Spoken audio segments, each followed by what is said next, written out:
Okay, so Shrenick, thank you very much for being the first person to do the one-on-one tutorial.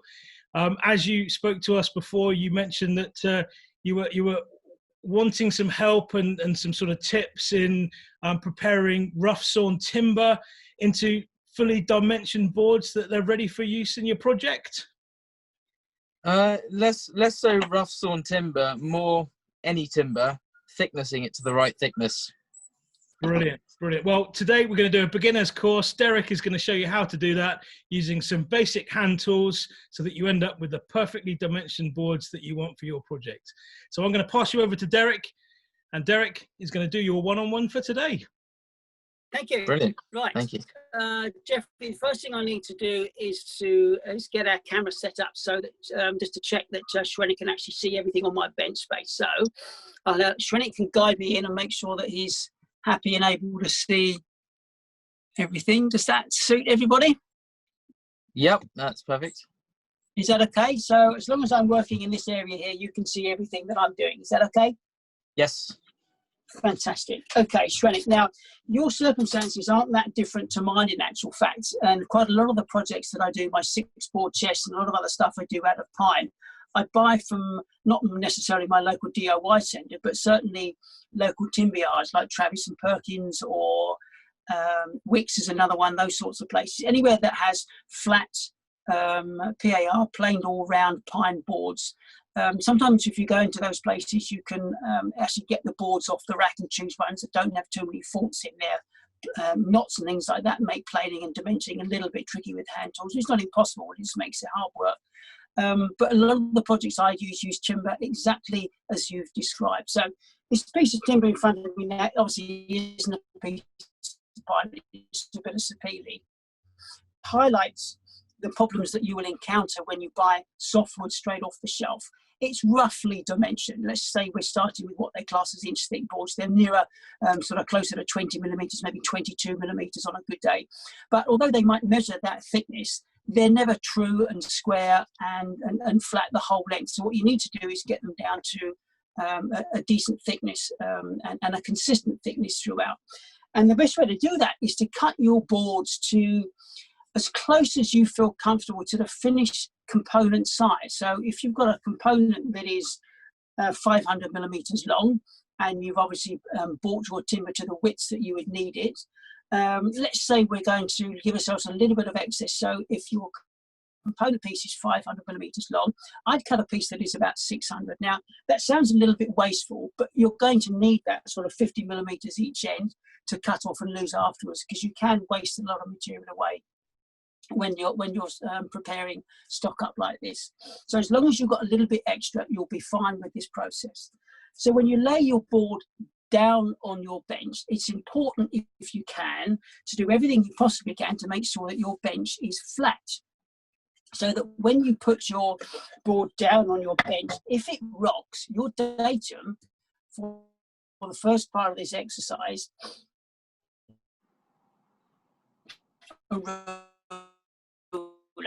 it isn't a pen. So if your bench is flat and you put Derek, something down on top of your bench. Sorry, Derek, I missed the last 10 seconds. The video was not, the audio wasn't great. Okay, I'll go back. Where do you need me to go back to? Just when you started talking about flat surfaces. Yes, yeah, flat surface. You said the bench needs to be flat, and then I lost you. Your bench, yeah, your bench needs to be flat. So that if you put a piece of wood down, a piece of board onto your worktop, and it rocks around, you know that the piece of wood is out of shape and not your bench. If your bench was slightly wavy and not flat, and you put a piece of wood down and it didn't rock, it will be giving you false information. You may think that actually, oh, my board's not actually too bad, I can go on and work with it. But if you get into the habit of routinely checking and maintaining your bench flatness, it'll save you so much more work later on and a lot of headaches that come back and bite you later on. So we've got our boards straight out of the timber rack.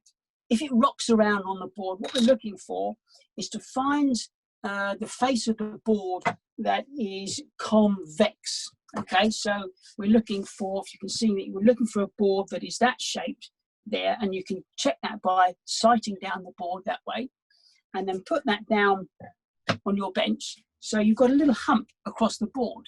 If you've got a hump in that direction and a hump in that direction, that's absolutely fine, because your board should more or less sit nice and flat on your bench.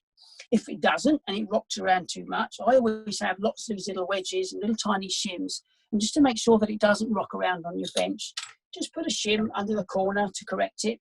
Might be two opposing corners, and just make sure that the board doesn't rock around on your bench. Now, I've cheated, and this board sits quite flat on my bench. So what I'm going to show you is actually is the next step is planing this. Now, people think that the art to woodworking and joinery in actual fact is techniques and tools and things like that, but it's not.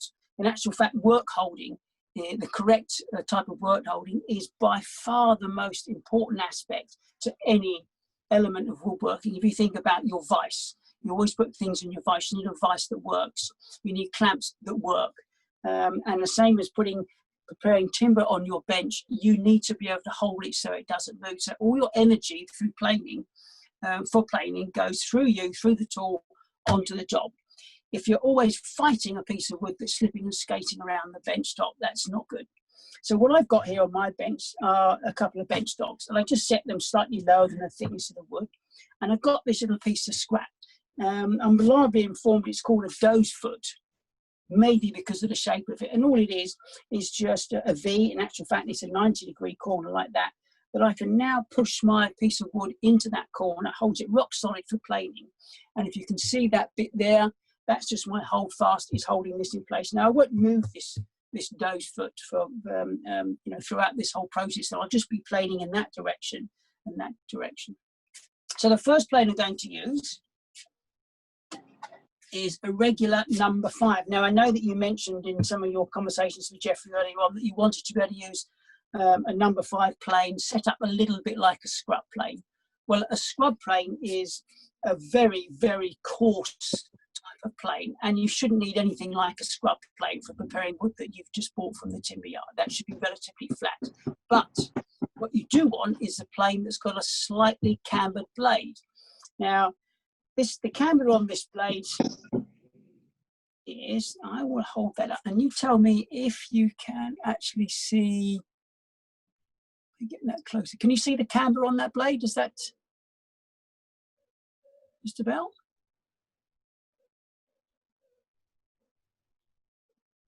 Maybe not. Can I show you the camber on mine and see if it's... Yeah, do. Yes, absolutely. Enough? Yes, yeah. Okay, now I can see straight away what you've done. You've taken quite a lot off the corners, which is great.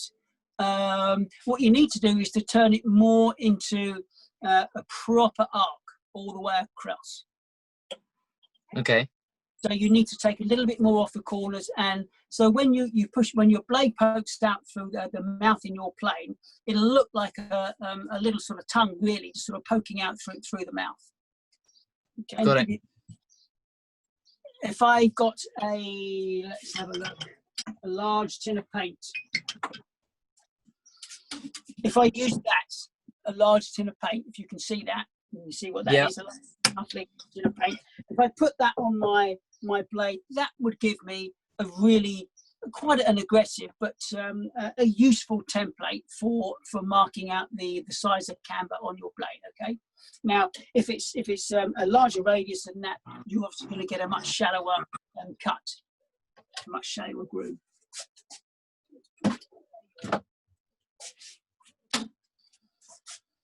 So, what we need to do, first of all, before we start thinking about dimensions, is actually get the board so it's nice and flat on the bench. So we've turned our board up, so we've got the high spots facing us in both directions. And first thing I'm going to do is traverse the board. And traversing the board means that we're just planing across it, okay? Not down the length of the grain, just planing across it. And I'm just looking for all the high spots. Okay, now this board, and it's a very hot and dry day, has started to move around already. And you can probably hear that in actual fact it's cutting along this edge and that edge, which suggests to me while we've been talking, I noticed this morning when I prepared it, this board has actually started to move, which is not uncommon. The minute you start to plane material away from any edge on any piece of timber, whether it's dry or not, you start to release some of the tension that's in the board, and it'll start to move. So my blade is freshly sharpened. The shavings I'm getting are really quite narrow. And what I'm really doing is putting lots of tiny little scallops and scoops across there. And it'll enable me to take, if I just wind that out a bit more, quite hefty cuts if I want to, is a bit more. Okay.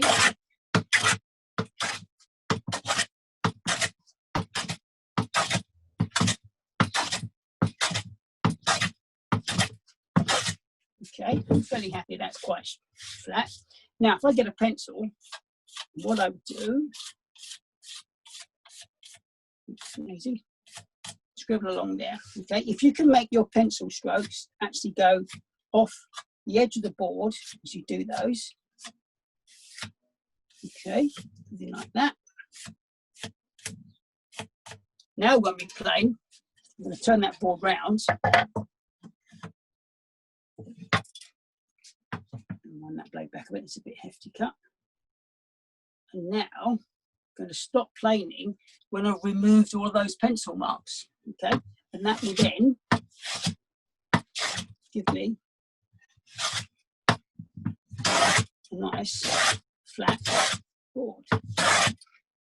Okay, if I do these a bit sort of randomly, can you see some of those pencil marks have been removed and other bits are still staying? So now when I go back across the board, what I don't want to do is, it's not absolutely crucial, what I don't want to do is keep planing the bits that don't have any pencil marks on there. Now what I'm trying to do is scrub away the pencil marks. So I'm just going to concentrate on that area. Pencil marks gone. I can see there's a little streak there. Pencil marks gone. There's a bit there. But there's no pencil marks here. So I'm going to start my cut closer to where that pencil mark is and just drop the plane down. Get rid of that pencil mark and move along a bit. Gone. Same again. Little one there. So I can be quite, back for that. I can be quite specific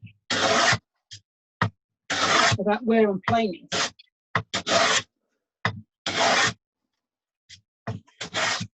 Okay, you're all gone.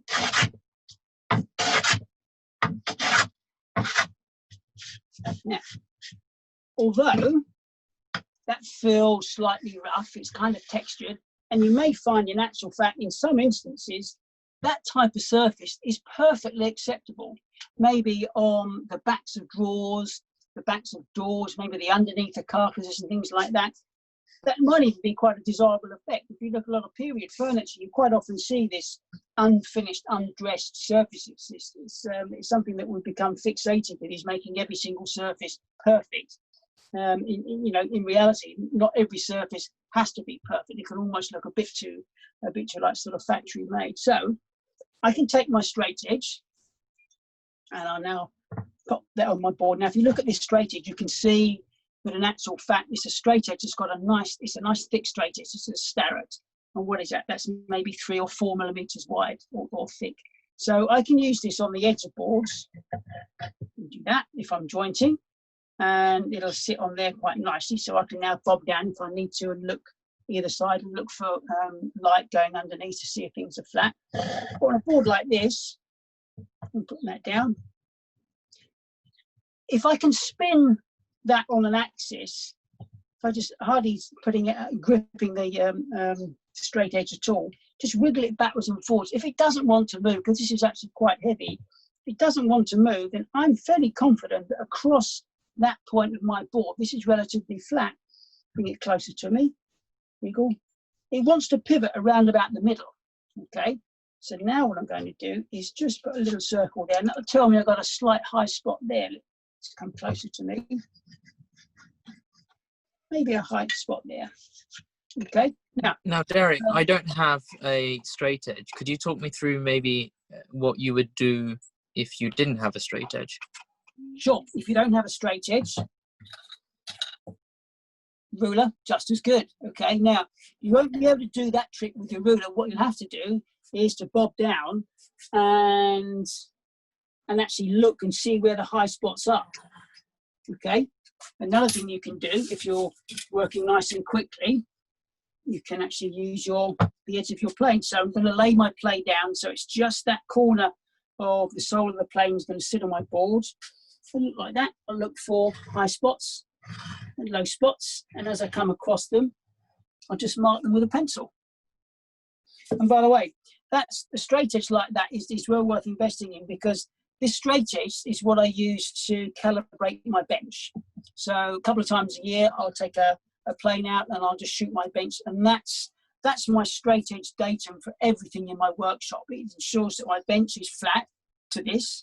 It ensures that all the work pieces that I plane up by hand are flat to my bench, flat to my straight edge.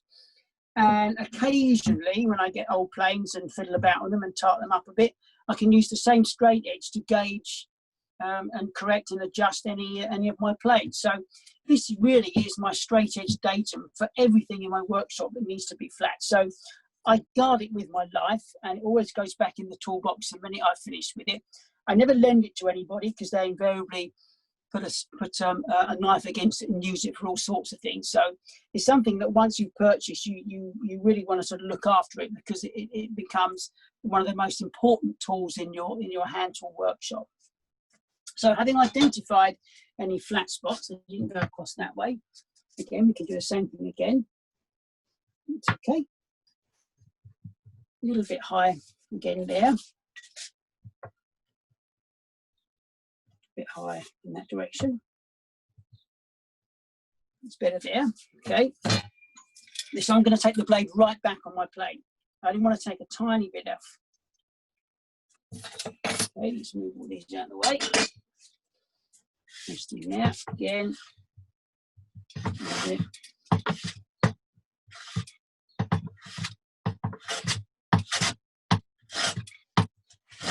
Yep.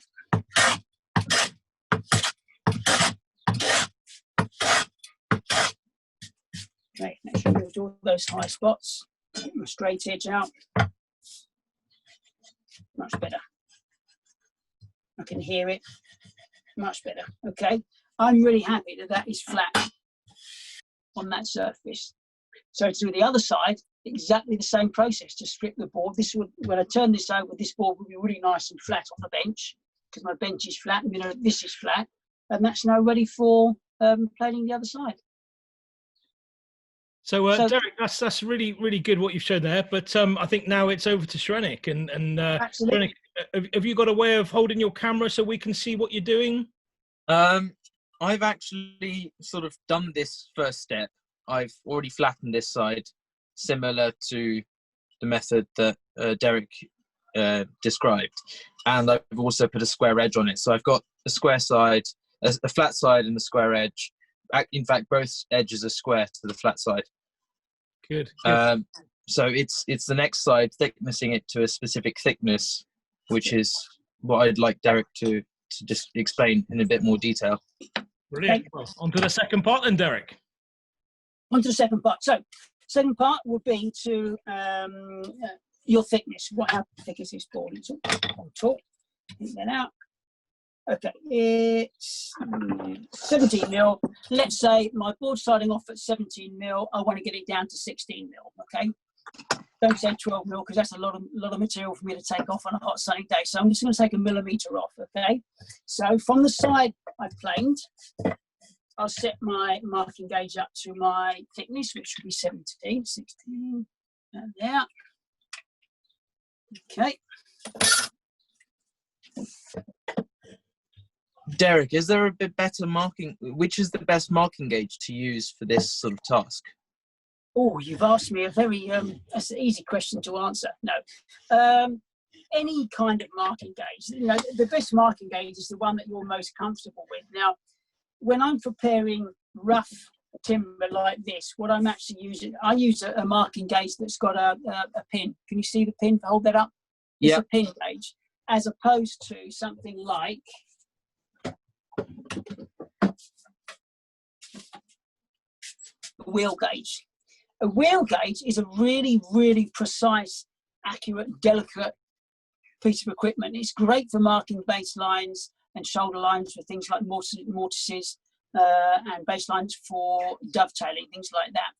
But the mark it makes is so delicate and so fine, it can often be difficult to sort of see on the edge. So pin gauge makes a slightly deeper or a wider mark and so much easier to pick up on. We'll do that round that way.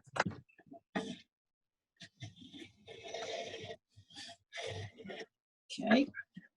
But if a wheel gauge is all you have, that's absolutely fine. And what I often do when I'm marking stuff out like that, that all the way around.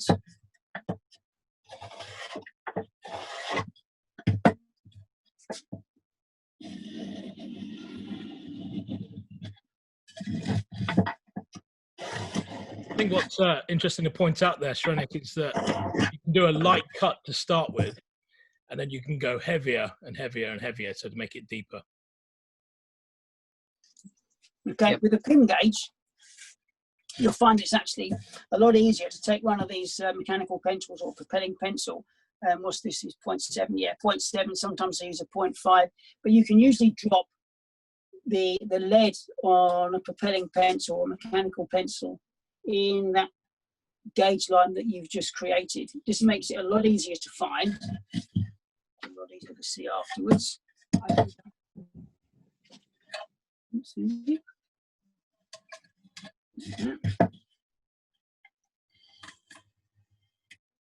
Okay. And now all we do is exactly the same thing. You start playing across. Now, I'll do a couple of strokes, and then maybe you'd like to get your piece of wood and your sample board, and we'll try and we'll watch you go through your process as well. So,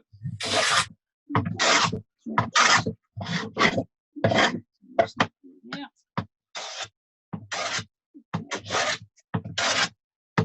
Now you can see what's happening at the far side of the board. I'm getting a lot of breakout there, and that's because that's right on my gauge line. Now, the breakout in actual fact is quite helpful because it kind of gives me some indication of how close I am to my gauge line.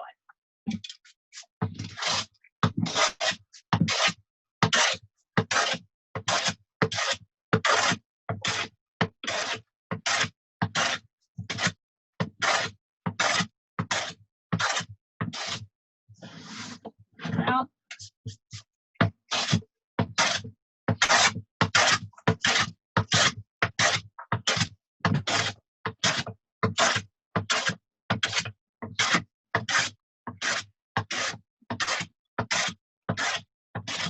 okay.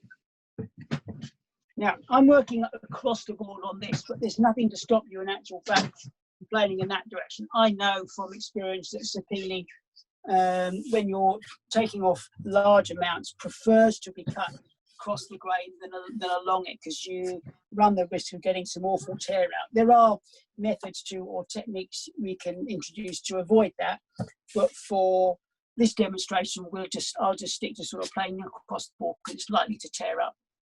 Okay, so do you want to get your board out and have a go with your sample board? Yeah. Would you like to be able to see what I'm doing, or?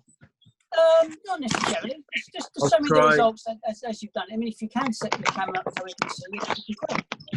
I'll have to try and sort of work something out to try and get it to balance.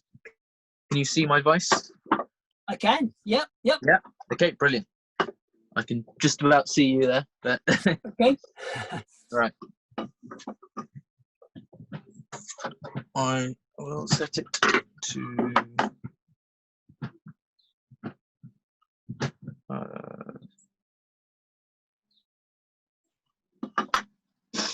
we'll say 18 mil. Okay.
Oops.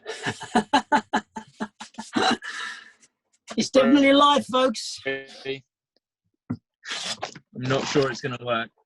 I'm not sure it's going to work. I apologise. Okay, no, it's fine. Okay. I'm just going to get my board down to it.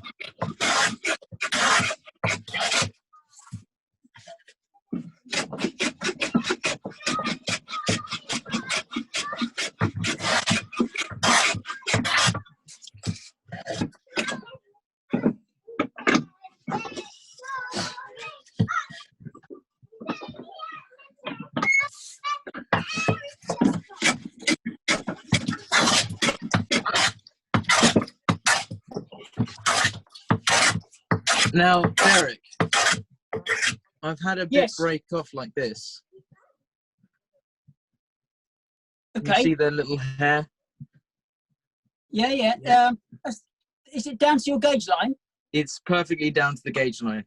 Right, okay, that's okay. Now, with pine, in actual fact, you probably find that you could actually play along the grain in that direction. I will try with the sapini. No, that's not okay. Like it.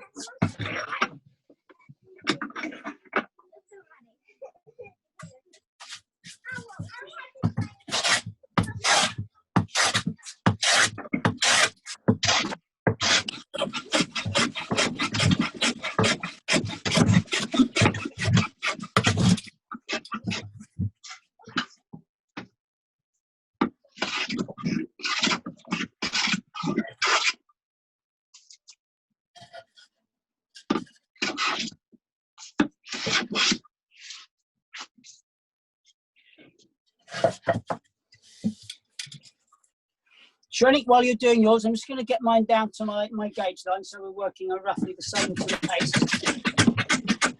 Yep. Whilst you guys are doing that, I'm going to do mine as well. Okay. This is the my gentleman's dovetailing workbench tool cabinet.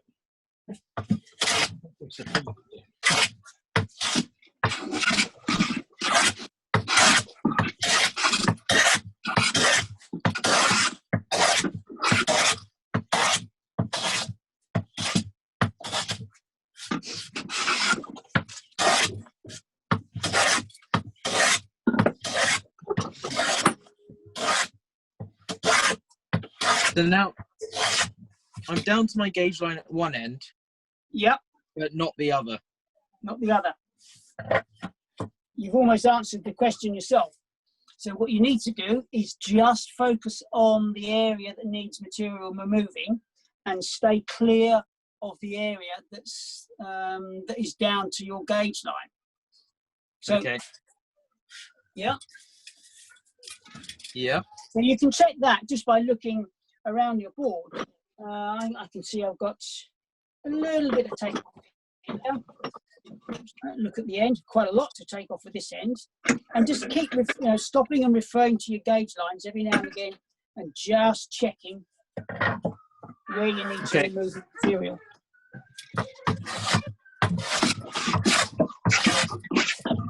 And there's no harm, my pencil's been buried under wood shavings. Nothing wrong whatsoever in just marking these areas individually so you know which corners and which bits to work on. Okay, turn that around. It's all okay. Move it there. Just scribble on the boards, make as many marks as you need to and on that area. And obviously, every now and again, you can check your straight edge out and just check.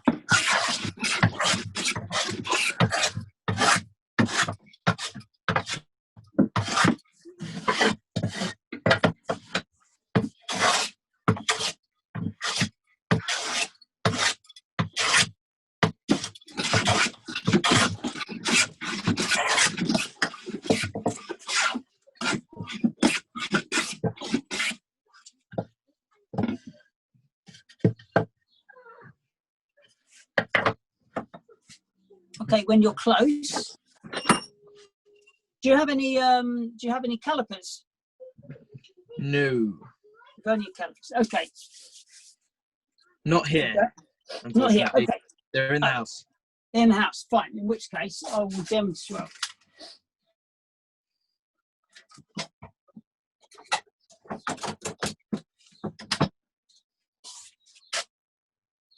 Okay, if you have got vernier calipers, now's a really good time when you're getting close to that gauge line to just take your measurements. 16.3. When you say getting close to the gauge line, how close would you say is Well, close? I'm saying let's work back a little bit. If the finished dimension of our board had to be 16 millimeters, I'd probably set my gauge line to maybe 16 and a half, perhaps 17. Because what I want to do after putting all these scallops and these tram lines across my board, at some point, one of these faces is going to be a show face. So I'm going to want to be able to remove all those plane marks with another plane. But the object of this exercise is to get us down to evenly thickness boards that are flat, but if we look at the surface closely, it's going to be a series of sort of scallops, and those are what we'll take out next. So if we get ourselves close to finished dimension or finished thickness, and we're happy that we're within perhaps half a millimetre, maybe less, of our dimension line, then we can move over these scallops and this sort of rough texture and get it down to almost a flat, smooth board. So I think by now, I'm just going to check the ends of mine. I can take a few more off of this corner.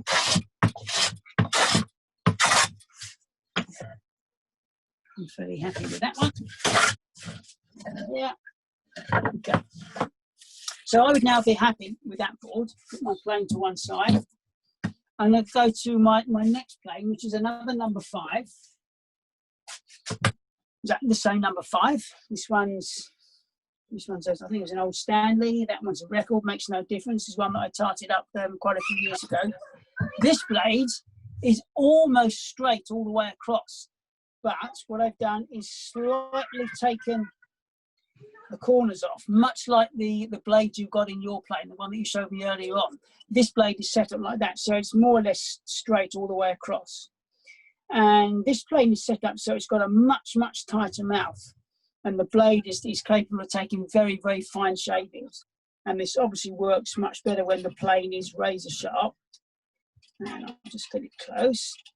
So this time, I'm hoping I'll be able to plane in the direction of the grain, because by now this is where we should be putting our work, focusing our efforts. That cutting. Okay.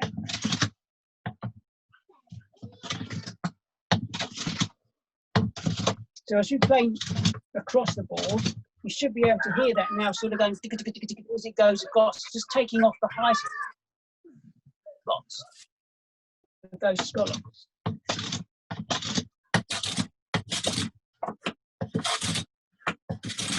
Oops. Come loose. Just going to give that a little extra thump. In there.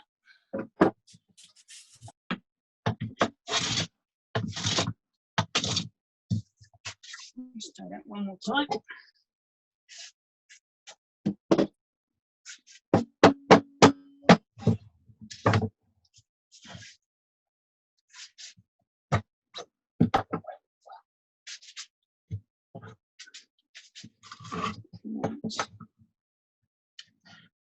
In actual fact, let's do this in a slightly different way.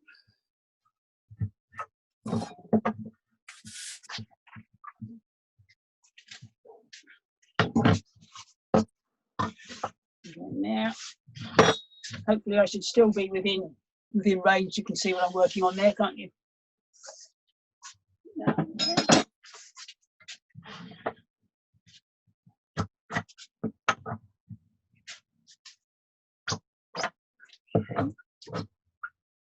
Okay, so I'm now set up for planing along the grain.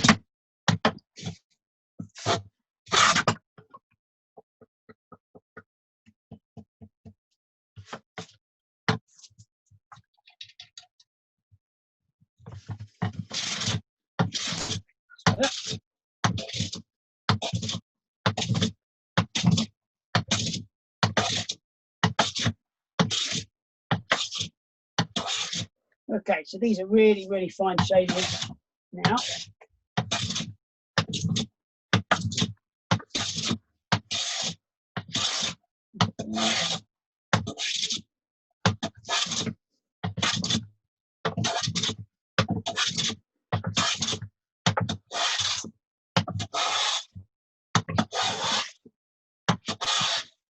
Right, if you can see those, these aren't full width shavings. These are just the width of the depth of cut that I've got on my blade. So again, it's not a dead flat, it's not a square edge. If it were a square edge and I'm planing a board that is this wide, what I'm actually going to do is just create little troughs and divots down there. What I want to do is plane very, very gentle scallops across the board. So when you feel it, it looks and feels flat. But if you were to inspect it closer, you'd see that in actual fact it was a series of really, really gentle scallops going across the board. Now I've got a little low area there, so let's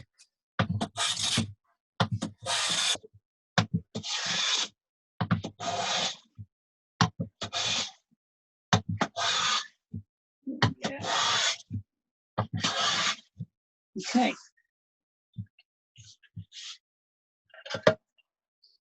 Little turn out there. Okay, that's not too bad for a sapele board. That's nice and flat. So that I would probably keep as my show face. Okay.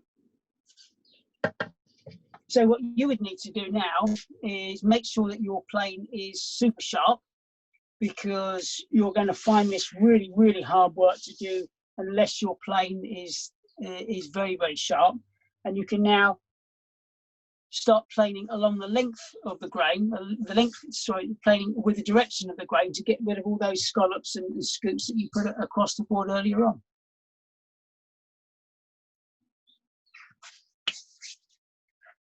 I've lost you for a minute.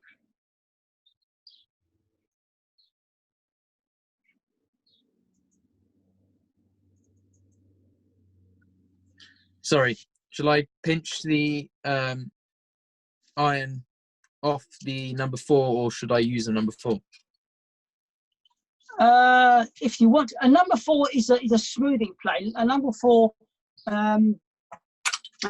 will allow you to plane sort of flattened boards, even flattened boards. I won't flatten boards. It'll allow you to smooth boards, not necessarily flatten them. A number 4 would do a similar job to number 5. I don't actually use a number 4 now. I go from a 5 to a 3, but that's just a personal preference.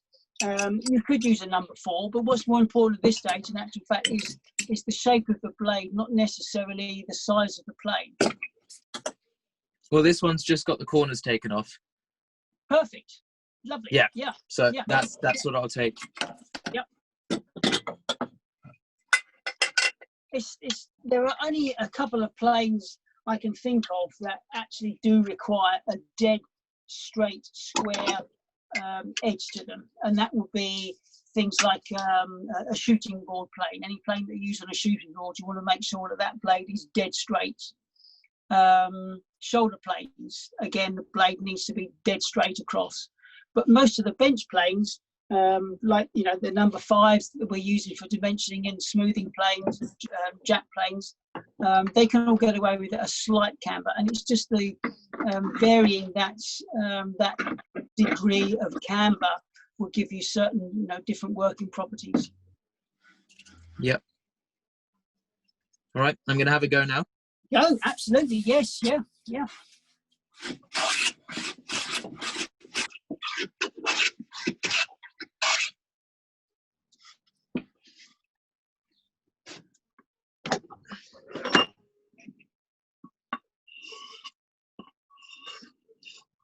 That is dead flat. We have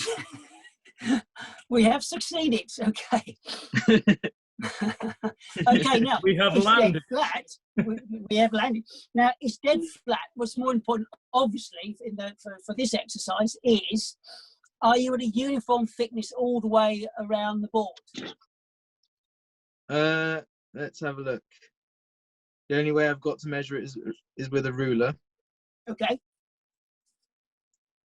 And 17 and a half. 17.5. He's good, isn't he? 17.5. 22. 17.5. Shrenick, there's another way you could measure Yeah. that. How flat is your bench?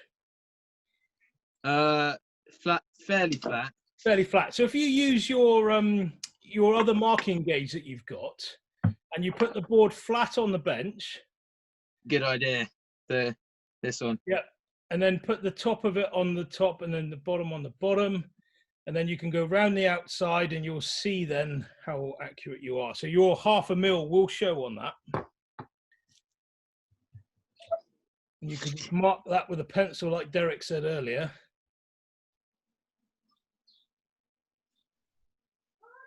Yeah, it's pretty much bang on. Yay!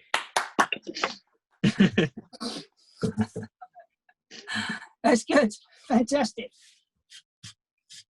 So, Shrenik, what I should say at this point is it's most unlikely that at the early stages of building anything, you need both faces to be perfectly flat and square to one another. Providing you've got one flat face and one reliable edge, maybe two reliable edges, that's usually enough. Because if, let's say, for example, you're making a drawer, as long as the inside faces of that drawer are all nice and flat and smooth, when it comes to fitting that drawer, if you've made it fractionally oversized, and you will make it a tight fit, I mean, that's how drawers are done. We make our carcass, then we make our drawers slightly larger than they need to be, and then you plane down the outside afterwards. So it's almost irrelevant whether the board is thicker at the top than it is at the bottom, providing it's nice and flat and smooth and travels within that drawer opening. That's all that matters.